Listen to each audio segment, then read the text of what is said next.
Bien, je vois qu'on a pas mal de monde aujourd'hui. Bonjour à tous. Pour ceux qui viennent d'arriver, bienvenue à ce webinaire d'aujourd'hui. Je suis accompagnée par Mathilde, notre account exécutive chez Sofacto. Bonjour à tous. Et par Benjamin, qui est notre consultant et expert Sofacto. Bonjour à tous. Bien, donc sans plus à entendre, on va commencer aujourd'hui par une petite présentation de Sofacto pour ceux qui ne connaissent pas. Toucher un petit mot sur la loi Finance 2020, qui est assez important. Quelques de nos avantages sur Sofacto et on va passer après sur la démonstration en 6 étapes, comment facturer les CRA de vos collaborateurs dans Salesforce avec Sofacto. Donc, avant de parler sur ce que l'on fait, tout d'abord, j'aimerais vous répondre à la question de pourquoi Sofacto. Donc, voici dans quelle situation se retrouvaient nos clients avant de découvrir notre solution. Donc, tout d'abord, c'est disposer d'un seul et même outil pour gérer à la fois le cycle de vente, mais aussi le cycle de facturation, limiter les retards de paiement pour faciliter la gestion du recouvrement et aussi tracer les règlements pour ainsi mieux piloter la trésorerie, minimiser les erreurs et le gain de temps. Et puis, dernièrement, nous avons pris une dernière question qui est assez importante. Mathilde va vous donner plus de détails dans quelques instants. Donc, nous avons pris toutes ces différentes questions et nous avons imaginé un outil qui serait capable d'y répondre et donc faciliter la tâche de la DV, mais aussi les commerciaux, en bref, toute l'entreprise. Donc, je laisse la parole à Mathilde qui va vous parler de cette loi Finance 2020. On rencontre une nouvelle problématique dans les entreprises aujourd'hui qui concerne l'e-invoicing porté par la loi Finance. Comment se mettre en conformité par rapport à cette loi Finance? Eh bien, tout simplement en s'équipant d'un logiciel certifié NF 203 comme Sofacto. S'équiper d'un logiciel NF 203, c'est s'assurer de réussir la transformation digitale de son entreprise. Comme vous le savez, depuis le 1er janvier 2020, pour les entreprises qui traitent avec le service public, vous devez uniquement déposer vos factures sur leur portail Chorus Pro. Le service public n'accepte plus les factures papier ou envoyées par mail, mais uniquement via cette plateforme de dématérialisation de factures. En 2024, comme on le voit sur la slide, toutes les grandes entreprises devront être en mesure de recevoir et d'émettre leurs factures de façon électronique. En 2025, cela concernera les ETI et enfin, en 2026, les PME et TPE. Quand toutes les entreprises B2B assujetties à la TVA seront en mesure de répondre à cette nouvelle exigence, nous passerons tous sur une plateforme de type Chorus pour déposer nos factures et aller chercher nos factures fournisseurs. Cela permettra à l'administration fiscale de pouvoir contrôler les factures et l'exactitude des TVA sur les factures, de façon à pouvoir réduire la fraude fiscale à la TVA, qui représente plus de 10 milliards d'euros par an en France. Ce modèle est déjà actuellement en place en Italie et il tend à devenir obligatoire dans l'ensemble des pays membres de l'Union européenne. Faire le choix d'un logiciel NF 203 comme Sofacto, c'est s'assurer d'être en conformité avec les nouvelles exigences de l'administration fiscale et aussi d'assurer la réussite de la transformation digitale de sa facturation. Ensuite, donc par rapport à toutes ces situations que nous avons évoquées avec Sonia, comment nous y répondons avec Sofacto? Eh bien, par le 100% natif. Le 100% natif, à Salesforce, bien sûr, c'est en fait ajouter la brique facturation dans la vision 360 degrés du client. Dans la roue à droite que vous voyez sur cette slide, on voit en orange toutes les fonctionnalités qu'apporte Sofacto dans Salesforce. Donc, la facturation en un clic, la gestion des abonnements, le suivi des règlements et la gestion des relances. Avec Sofacto, c'est venir compléter le chaînon manquant à la vision 360 degrés de Salesforce. Merci Mathilde. Donc oui, vous l'aurez compris, nous sommes 100% natifs Salesforce, donc c'est notre grand avantage. Mais nous avons aussi d'autres avantages qui en découlent après. Le côté natif est très important, mais nous avons aussi l'agilité, ce qui vous permet justement de personnaliser votre outil. Donc, il faut savoir que nous avons la même base de données que Salesforce. Et donc, si Salesforce est totalement personnalisable, Sofacto l'est aussi. Donc, on peut adapter votre outil de facturation en fonction de votre business model et de vos besoins, ce qui permet justement à vos équipes de gagner en efficacité au quotidien. Nous avons également la scalabilité. Qu'est-ce que j'entends par la scalabilité? C'est le fait de pouvoir avoir des automatisations assez puissantes pour faire grandir vos processus métiers avec l'organisation de votre entreprise et donc d'évoluer avec votre activité.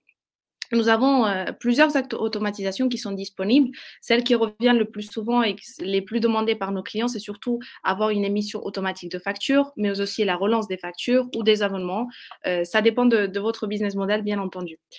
Et puis, dernièrement, nous avons la simplicité. Sofacto est un outil assez simple d'utilisation. Si vous connaissez l'environnement Salesforce, vous allez forcément vous y reconnaître dans Sofacto. Vos démarches quotidiennes peuvent ainsi être simplifiées et sécurisées, ce qui vous fait gagner et gérer rapidement tous les types de scénarios de facturation, comme par exemple la gestion des abonnements, les échéanciers, mais aussi la gestion de plusieurs raisons sociales, la révision indicielle des prix, etc.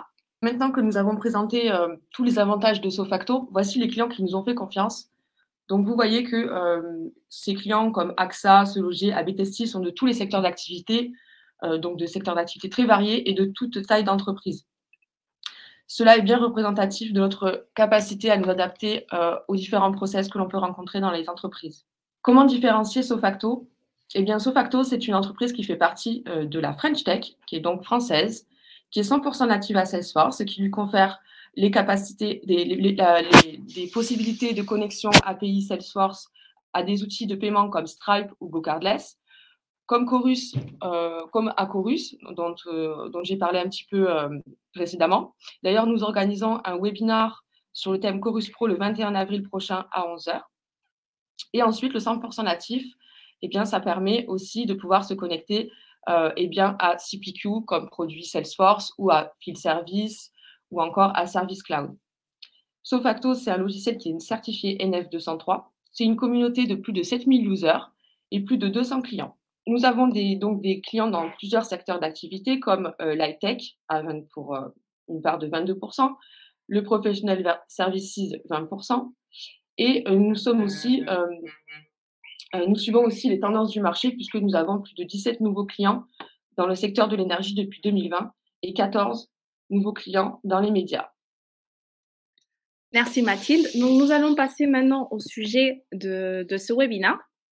Et donc, avant de passer sur la démonstration, j'aimerais vous parler un petit peu sur ce qui nous a mené aujourd'hui à proposer ce webinaire et donc de proposer aussi l'outil dédié aux ESN.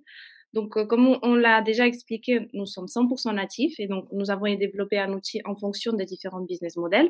Et au fil des années, on s'est rendu compte qu'en fait, le besoin pour les ESN devenait de plus en plus important, dont les besoins étaient, par exemple, comme nous l'avons évoqué ici, pouvoir gérer les marges, pouvoir gérer des candidatures des consultants dans Salesforce, avoir la possibilité de facturer en temps réel le temps consommé sur les missions ou les projets, pouvoir modifier ou bien créer de manière assez simple des contrats dans Salesforce. Donc, nous avons regroupé un petit peu ces besoins qui revenaient le plus souvent et on a conçu de manière personnalisée un outil qui réponde à ceci. Nous avons déjà des clients qui sont satisfaits par cet environnement et nous en sommes ravis. Et donc là, aujourd'hui, on vous propose de découvrir ce nouveau outil dédié aux ESN. Donc, sans plus attendre, on va passer sur la partie démonstration. Et pour ceci, on va le faire en 6 étapes, comme Mathilde va vous le présenter. Oui, effectivement, on va présenter ce custom en 6 étapes. Donc, premièrement, la création d'une opportunité de candidature. Ensuite, la gestion des candidatures, l'enregistrement des TJM, le coût d'achat et le prix de vente du candidat. Ensuite viendra la génération automatisée d'un contrat en reprenant les informations enregistrées dans l'opportunité, la modification d'un contrat en cours de mission et aussi la modification du TJM, et enfin le calcul de la marge. Merci Mathilde. On va laisser la parole à Benjamin qui va présenter cette démonstration. Merci Mathilde, merci Sonia. Donc, je vais partager mon écran. Donc, comme l'a expliqué Mathilde précédemment, on va vous dérouler un use case qu'on a mis en place déjà chez un client. On va partir d'une opportunité dans Salesforce et on va venir du coup gérer tout ce qui est candidature, mais également taux journalier. Donc, L'exemple ici va concerner le client Peaky Blinders qui recherche un ou plusieurs admin systèmes pour une mission de plusieurs mois. Donc on va partir d'une opportunité nouvellement créée. J'ai ici toutes les informations qui vont être inhérentes à ma mission, c'est-à-dire la date de début et la date de fin. Donc je vais partir sur une mission qui a commencé au début de l'année. On va mettre une date début janvier pour une durée de 3 mois. On va la faire finir fin mars.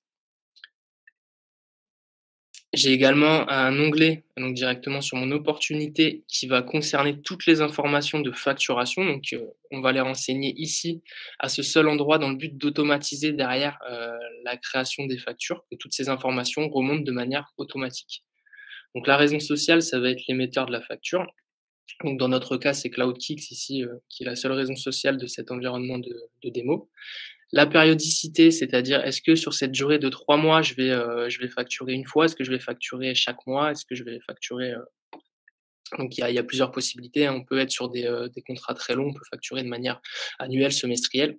Donc là, dans le use case qu'on va dérouler, on va facturer de manière mensuelle. Donc un contact de facturation très important, ce sera le destinataire de la facture et évidemment toutes les informations qui concernent donc la date d'échéance, donc le délai de paiement et le mode de paiement. Donc mon opportunité maintenant, j'ai les informations qui concernent ma mission et les informations inhérentes à la facturation. Je vais pouvoir maintenant m'atteler à gérer mes candidatures. Donc sur l'opportunité, en descendant un peu, on voit une section qui est dédiée aux candidatures. Donc là, on va pouvoir en fait suivre le nombre de candidatures sur cette opportunité et où en est la validation de ces candidatures. Donc là, très simplement, on a une related list candidature sur le côté. Donc sur cette opportunité, pour Peaky Blinders, j'ai déjà placé 3 personnes. J'ai envoyé un CV pour le poste d'admin système pour le candidat Jason Bourne. J'ai également fait envoyer en entretien, toujours pour le poste d'admin système, un autre consultant qui s'appelle Gareth Dale. Et enfin, il y a une 3e personne qui a également passé les entretiens, toujours pour le poste d'admin système, qui sera Julie Robert. Donc là, j'ai mes 3 excusez-moi. J'ai mes 3 candidatures donc qui ont été créées. Donc là, pour l'instant, elles sont à l'orange parce que, elles ne sont pas validées, hein. On est, sur un statut entretien en cours pour Gareth et Julie et on est sur un CV envoyé pour Jason. Donc automatiquement, dans ma section candidature, je vais avoir le suivi. Donc j'ai 3 candidatures, aucune de validée, aucune de refusée et j'ai, la répartition en fonction des statuts. Donc on fait avancer après les candidatures. Je vais vous montrer, donc un affichage de candidature. Chaque candidature a sa vie propre, hein, c'est un enregistrement Salesforce comme un autre, donc vous pouvez l'agrémenter de multiples informations et vous pouvez faire suivre du coup le cycle de candidature directement dessus. Donc par exemple, après donc plusieurs échanges avec notre client Peaky Blinders, il s'avère que Gareth Bale ne fait pas l'affaire. Du coup, la candidature de ce consultant a été refusée. Donc je l'indique ici refusé. Donc je vois qu'automatiquement dans ma section, l'information est remontée. Julie par contre a réussi à séduire le client, elle sera du coup validée, tout comme Jason, qui également a été sélectionné pour le poste d'admin système. Donc je valide les 2. Automatiquement, donc les infos sont remontées au niveau de ma section. Mon statut a également avancé au statut candidature validée. Si je refresh mon écran, j'ai des produits d'opportunité qui vont s'être créés automatiquement. Donc un rattaché au produit administrateur système pour Julie et un autre toujours pour administrateur système pour Jason. Je m'aperçois que ces 2 produits d'opportunité sont pas encore valorisés. Donc c'est l'étape d'après, hein, l'étape ici que vous voyez qui concerne le TJM de ces consultants qu'on a sélectionnés pour ce client. Donc pour cela, je vais descendre dans mes related lists et je vois ici une related list taux journalier. Donc à partir de là, je vais pouvoir en fait renseigner mes différents taux pour mes différents consultants. Donc ici, j'ai une interface qui me rappelle la durée de la mission. Donc c'est-à-dire que les taux que je vais renseigner ici seront valables sur cette période uniquement et pour ces consultants uniquement. Donc j'ai un prix de vente, donc c'est-à-dire le taux qui va être facturé à mon client et j'ai aussi le prix d'achat, donc c'est-à-dire ce que le consultant me facture à moi pour sa prestation. Donc, je suis à 550 pour Jason Bourne, 650 pour Julie à l'achat. Et à la vente, je suis plus sur 950 pour Julie et 890 pour Jason. Il y a aussi la possibilité ici de choisir le taux de TVA appliqué au prix d'achat. Donc j'enregistre ces taux, automatiquement mon opportunité continue d'avancer. Maintenant les taux sont validés, donc mes produits sont valorisés avec les taux renseignés. Je retrouve bien mes 2 taux ici créés avec les dates de période rattachées et les montants de TJM de vente et d'achat. Donc pour le moment, toutes les informations ont été renseignées, le client est d'accord, donc on va pouvoir clôturer l'opportunité. Donc je vais clôturer gagner l'opportunité et automatiquement, si je retourne dans mon onglet mission, j'ai un contrat qui s'est créé ici. Donc je vais aller me rendre sur ce contrat. Le contrat, automatiquement, il a repris toutes les informations que j'avais renseignées sur l'opportunité, c'est-à-dire le client évidemment, la période de la mission et toutes les informations de facturation qui sont inhérentes au compte client ou à l'opportunité qu'on a renseignée précédemment. Je retrouve également mes taux journaliers que j'avais renseignés à l'étape précédente. Je retrouve ici des postes d'abonnement qui vont correspondre à mes lignes produits, donc c'est-à-dire mes produits d'admin system pour Jason et Julie, avec du coup les TJM de vente que j'avais renseignés précédemment. Également, je vais avoir automatiquement mon échéancier de facture. Donc là, si je clique ici, donc le contrat allait de début janvier jusqu'à fin mars, donc on est sur une fréquence mensuelle, donc on a forcément 3 échéances, donc 3 factures. Donc 3 factures qui ont été créées automatiquement en brouillon et qui ne sont pour l'instant pas valorisées. Pour une simple et bonne raison, c'est qu'on n'a pas encore renseigné le temps réellement passé. On aurait juste une petite question de la part de Frédéric, désolée, je te Oui. coupe. Le contrat est-il l'objet standard de Salesforce ou bien un objet personnalisé Sofacto? C'est l'objet standard de Salesforce. Donc oui, j'ai mon échéancier de facture qui n'est pas valorisé, donc pour l'instant elles sont à 0 parce qu'on n'a pas encore renseigné les temps réellement passés par mes 2 consultants sur les différents mois. Donc là, je vais venir renseigner un numéro de bon de commande sur mon contrat, ça va m'aider derrière à me repérer au moment de saisir les temps. Et donc maintenant, j'ai envie de valoriser donc mon mois de janvier, parce que j'ai effectivement reçu les consommations de mes 2 consultants pour le mois de janvier. Donc je vais maintenant les renseigner directement. Donc pour cela, on a plusieurs façons de faire. Nous, ce qu'on va vous montrer, c'est qu'on peut renseigner ces temps directement sur un rapport Salesforce, grâce à la fonctionnalité de rapport éditable. Donc ici, on a un rapport qui va prendre en fait tous les temps passés sur tous les contrats de mon organisation Salesforce. Donc là, ici, pour le compte Peaky Blinders, je retrouve bien mon contrat ici qui a le numéro de bon de commande 0018. Je retrouve bien mes 2 lignes pour Jason et Julie avec les périodes. Donc là, j'ai sur la période de janvier, mais si je descends, j'ai février et après j'ai mars et ainsi de suite. Donc là, l'idée, ça va être sur le mois de janvier, donc du 4 janvier jusqu'au 31, puisque là, le contrat a commencé le 4, de renseigner les temps passés par Jason. Donc Jason, sur cette période-là, il a fait 15 jours, tandis que Julie en a fait 20. Donc là, je récupère mes informations, donc le prix unitaire, ça va correspondre au taux de mes 2 consultants. Et ici, j'ai aussi la possibilité en fait de renseigner des astreintes. Si par exemple sur le mois de janvier, Jason a réalisé des astreintes, donc il nous a facturé à nous des astreintes qu'on va refacturer au client, je peux l'indiquer directement ici. Donc là, Jason nous a facturé 300 € d'astreinte pour le mois de janvier qu'on va venir donc revendre au client à 500 €. J'ai aussi la possibilité d'indiquer ici un commentaire pour préciser, notamment sur le PDF de la facture, comme on va le voir, des informations sur cette astreinte. Donc, par exemple, je mets astreinte heure supplémentaire du 15-01. On a encore une question de la part de Gilles qui nous demande historisez-vous les TJM et CJM en cas de changement en cours d'année? C'est une très bonne question, juste un tout petit peu en avance par rapport à la démo, mais on va voir le cas effectivement après. Donc je finis juste de rentrer mes informations, donc j'enregistre et je vais retourner sur mon contrat.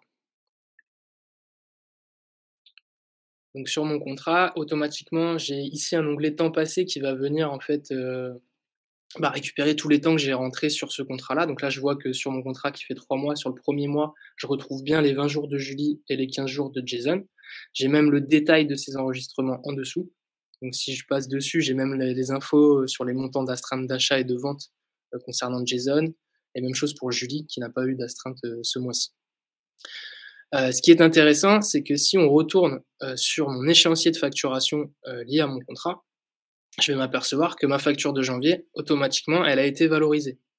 Donc si je vais voir plus en détail dessus, j'arrive sur un enregistrement de facture qui a repris automatiquement toutes les informations que j'avais mis à la fois sur mon contrat, sur mon opportunité ou sur mon compte client. Je vais vous montrer du coup là, elle est brouillon encore, c'est-à-dire que au niveau de la DV, on a encore la possibilité d'effectuer des modifications avant de les mettre. On va regarder plus en détail une prévisualisation du PDF de facture pour s'apercevoir que nos lignes ont bien été valorisées avec les jours rentrés précédemment dans le rapport. Donc là, typiquement, je retrouve la prestation de service de Jason Bourne à 890, le TJM rentré en amont. Je retrouve également la prestation de service de Julie au TJM également rentré en amont. Et je retrouve une ligne d'astreinte pour Jason au prix justement valorisé client avec le détail des commentaires que j'ai rentrés pour donner plus d'informations au client quand il va recevoir la facture. Donc voilà, au niveau de la facture, j'ai également les temps qui sont renseignés ici. Donc je vais avoir mon détail au niveau de la facture des temps renseignés. Donc je retrouve les 15 et les 20 jours de Jason et Julie avec le détail. Donc je vais remonter au niveau de mon contrat maintenant. Avant de passer sur le contrat, juste on va répondre à Pape Babacar qui nous demande est-ce que le modèle de facture est personnalisable? Et donc oui, il est totalement personnalisable comme vous le souhaitez en fonction du template que vous voulez afficher pour vos clients. Du coup, par rapport à la question qui a été posée par Gilles tout à l'heure, on va maintenant s'intéresser à la vie du contrat en lui-même. Donc, c'est-à-dire là, on a rentré nos temps sur janvier, mais on aurait pu le faire également sur février et sur mars. Mais que va-t-il se passer à fin mars? Est-ce que le client satisfait des prestations de service va vouloir renouveler le contrat ou est-ce qu'il va s'arrêter là? Donc, on a la possibilité de gérer ça avec des avenants. Donc ici, vous avez la related list avenant. Donc je vais pouvoir gérer des modifications de mon contrat, donc soit du renouvellement ou soit du changement de taux, comme l'a évoqué Gilles tout à l'heure, directement en créant des avenants pour justement venir lister les différents changements et historiser, en quelque sorte. Donc là, je clique sur avenant.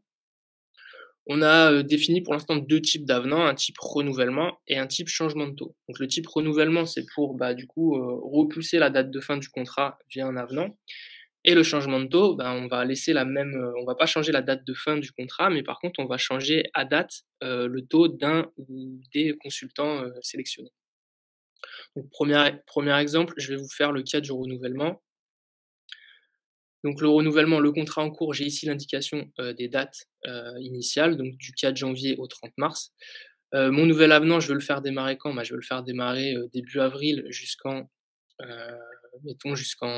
juillet, début juillet. Je peux d'ores et déjà modifier le TJM si je le souhaite. Si je veux, je peux modifier le TJM sur la période de renouvellement, donc du 5 avril au 6 juillet. Ou je peux conserver les mêmes TJM sur la période. C'est ce que je vais faire dans cet exemple-là. Donc voilà, j'arrive sur mon contrat. Je vais juste rafraîchir.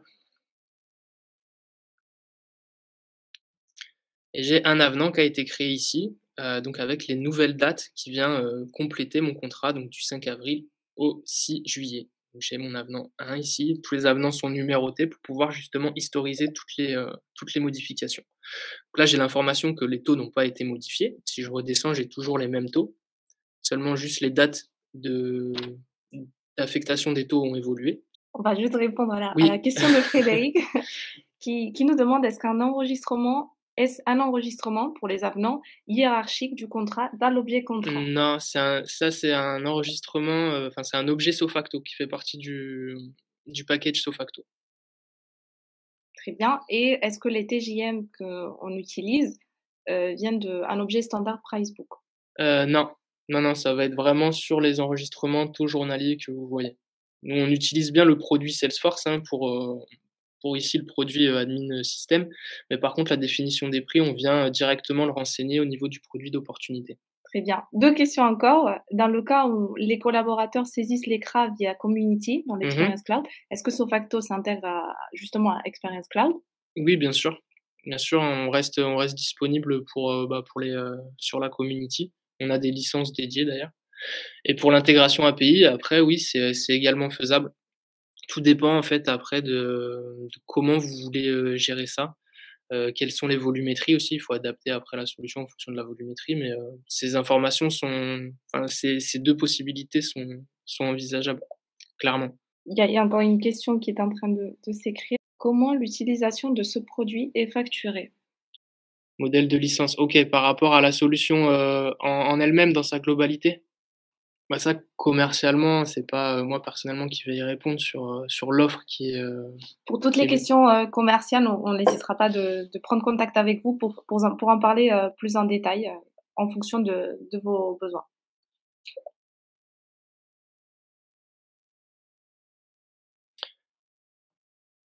En fait, c'est une licence qui va permettre d'accéder aux objets, Sofacto, pour des utilisateurs externes.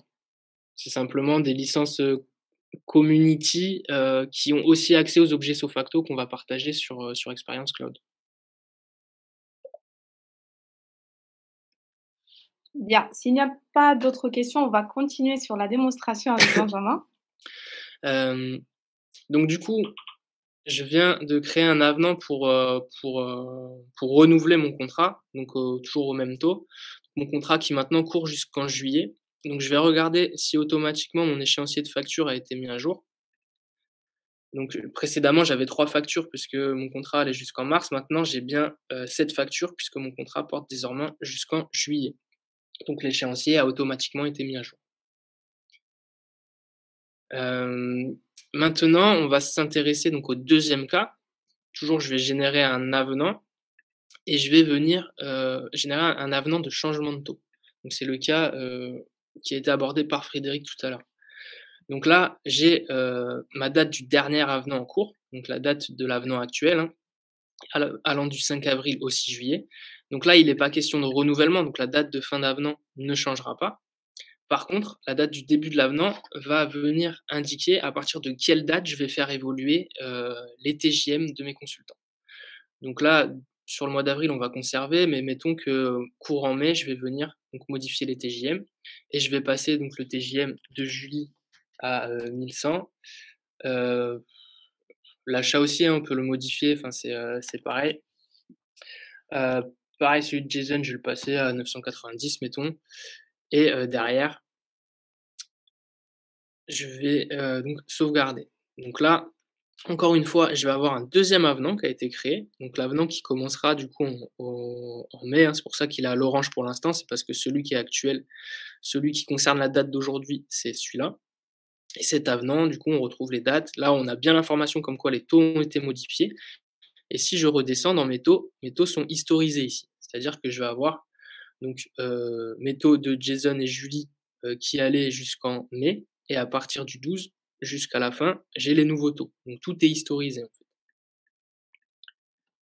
Ce qui va permettre d'appliquer les bons taux au niveau de la facture en fonction de la période facturée. Je vais enchaîner du coup sur, on va regarder un petit peu plus en détail la facture de janvier. Donc c'est la facture qu'on a vue tout à l'heure. Au niveau de la facture, je vais avoir, 2 enregistrements d'achat ici, donc un par consultant qui vont venir, récupérer toutes les informations, d'achat qu'on a renseignées, au préalable, hein, que ça soit au niveau des taux ou au niveau des temps quand on les a renseignés via le rapport. Donc là, par exemple, j'ai le montant d'astreinte d'achat pour Jason, j'ai également son montant qui concerne sa prestation. J'ai la même chose pour Julie. Donc Julie, il n'y avait pas d'astreinte, donc il n'y a pas d'achat, mais par contre, il y a le montant valorisé de sa prestation à l'achat. Ces informations, elles vont nous permettre derrière, quand on va les rapprocher avec les informations de vente qu'on a forcément, hein, qu'on a sur la facture, de pouvoir dégager des marges. Donc ici, sur mon enregistrement de facture, j'ai un onglet marge ici qui va me dire, bah, ici je suis à 34 de marge sur cette facture. Il va reprendre, bah, le total vendu mis en face du total acheté pour dégager une marge. Après, le calcul est assez simple et vous avez cette information à l'échelle de la facture. Donc l'intérêt après, c'est justement de pouvoir prendre de la hauteur et d'avoir ces informations sur l'ensemble de l'organisation, sur l'ensemble des clients, pour pouvoir recouper les informations.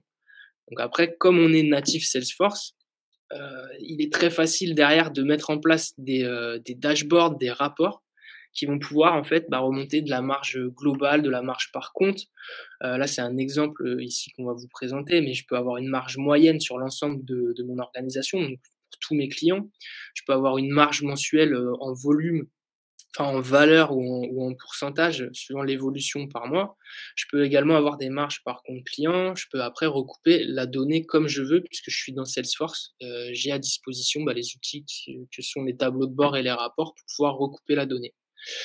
J'ai également la possibilité de suivre, de faire la même chose au niveau des candidatures, hein, le nombre de candidatures par compte, les conversions, les taux de conversion, ce genre de choses. J'ai été un peu vite, mais j'ai fait globalement le tour. Est-ce que vous avez des points que vous souhaitez revoir un peu plus en détail? Et après, évidemment, toutes vos questions, mais on peut encore repasser des points, repasser sur les contrats, sur les factures, sur les candidatures, sur les taux. Question de Gilles qui nous demande est-ce qu'on peut récupérer les datas dans Tableau CRM? C'est une bonne question. Là-dessus, je vais pas avoir la réponse là. Mais oui, je pense que oui. Là, Gilles, vous parlez de Tableau, la solution Tableau, du coup, qui est Salesforce. oui. Ouais. Donc oui, pour moi, il n'y a pas de oui, donc il y a pas de non, il y a pas de point bloquant là-dessus, hein. On pourra récupérer derrière, hein. Comme sur Analytics aussi, hein, c'est pareil. Est-ce qu'il y aurait d'autres points que vous souhaiteriez voir plus en détail ou d'autres questions? Du coup, donc revoir la saisie des temps par les consultants, donc le rapport.